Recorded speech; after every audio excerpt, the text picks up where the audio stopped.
तो गाइस आज हम लोग पढ़ने वाले हैं फ्लेमिंगो बुक की कीपिंग क्वाइट, जिसको लिखा है पाब्लो नेरुडा ने। और इस पोयम में उन्होंने सेल्फ इंट्रोस्पेक्शन यानी अपने आप को देखना और अपनी कमियों को देखकर उनको सुधारने की बात कही है, और एक दूसरे के लिए सिंपैथी और अफेक्शन और म्यूचुअल अंडरस्टैंडिंग क्रिएट करने की इंपॉर्टेंस को बताया। तो चलिए शुरू करते हैं इस वीडियो को। तो पोएट कहते हैं, चलो हम सब 12 तक गिनते हैं और हम सब के सब स्टिल मतलब कि शांत हो जाते हैं, और बस एक बार के लिए सारे अर्थ पर जितने भी लोग हैं सब के सब चुप हो जाएं और कोई भी लैंग्वेज ना बोले, और बस एक सेकंड के लिए कोई भी अपने आर्म्स को मूव ना करे। यानी कि यहाँ आर्म्स के दो मतलब है, पहला हो गया हमारे हाथ और दूसरे हो गए कि जो वेपन्स होते हैं उनको भी आर्म्स बोलते हैं अपन। तो चलिए आगे बढ़ते हैं। और ये एकदम एक्सोटिक मोमेंट होगा, मतलब एकदम अनयूजुअल और एक्साइटिंग होगा, विदाउट रश और विदाउट इंजन्स, मतलब बिना भागम भाग और बिना किसी गाड़ियों की आवाज के हम सब लोग एक सडन स्ट्रेंजनेस में एक साथ हो जाएंगे। इसको मैं अगर थोड़ा डिटेल में एक्सप्लेन करूँ तो आप ये समझ सकते हैं कि अगर सब के सब कुछ बोलेंगे नहीं तो सब इंसान एक जैसे हो जाएंगे। जैसे हम हिंदी बोलते हैं तो हम इंडियंस हैं, वैसे ही कोई लोग दूसरी लैंग्वेज बोलेंगे तो दूसरी कंट्री के कहलाएंगे।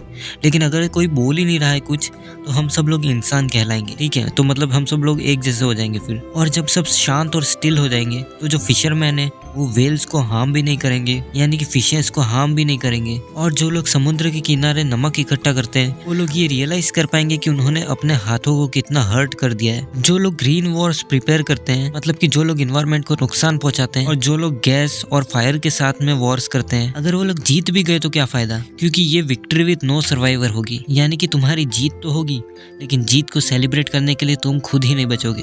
फिर पोएट बोलते हैं कि चलो सब साथ में क्लीन क्लोथ्स पहनकर अपने भाइयों के साथ, और हाँ भाई यहाँ पर पोएट बोल रहे हैं कि वर्ल्ड में जितने भी लोग हैं उनको अपने भाई मानने को कह रहे हैं, ठीक है। तो यहाँ पर पोएट बोल रहे हैं कि सब लोग क्लीन क्लोथ पहनकर अपने भाइयों के साथ में चलें और छाया के नीचे बैठें और कुछ ना करें, ना बीते कल की चिंता करें और ना ही आने वाले कल की फिक्र, बस बैठें और सेल्फ इंट्रोस्पेक्ट करें। अब पोएट बोल रहे हैं कि जो मैं बोल रहा हूँ उसको टोटल इनएक्टिविटी से कंपेयर मत करो, तो लाइफ तो जैसी है वैसी ही चलती रहेगी। और यहाँ पे एक लाइन लिखी है कि I want no truck with death. इसका मतलब ये मत समझना कि पोएट एक्सीडेंट वगैरह नहीं चाहते, इससे वो ये कहना चाहते हैं कि वो इनएक्टिव होने को डेथ से रिलेट नहीं कर रहे। और इसका मीनिंग भी आपको एनसीईआरटी के नीचे दिया हुआ मिलेगा। अगर हमारा माइंड इतना सिंगल माइंडेड नहीं होता कि मतलब सिर्फ पैसा कमाना है, ये सब चिंता छोड़कर अगर हम लोग कुछ समय तक कुछ ना करें तो शायद ये सैडनेस जो हमारे साथ इतने समय से चल रही है उसको दूर कर सकते हैं। और ये सैडनेस इसलिए हो रही है क्योंकि हम कभी अपने आप को समझ ही नहीं पाते, और हम हमेशा अपने आप को मौत से डराते रहते हैं कि भाई ये काम कर लेता हूँ वरना कल भूखा मर जाऊंगा। इस सैडनेस को हम थोड़ी देर के साइलेंस से दूर कर सकते हैं। और जो हमारी अर्थ है वो हमको ये सिखाती है कि जो चीज डेड दिखती है उसमें से भी लाइफ जनरेट हो सकती है। अब अज्यूम करो कि तुम कोई सीड को सॉइल में डालते हो, तुमको लगेगा कि ये सीड तो जमीन के अंदर है भाई, ढसा हुआ है, मतलब मरा हुआ दिखेगा, ठीक है।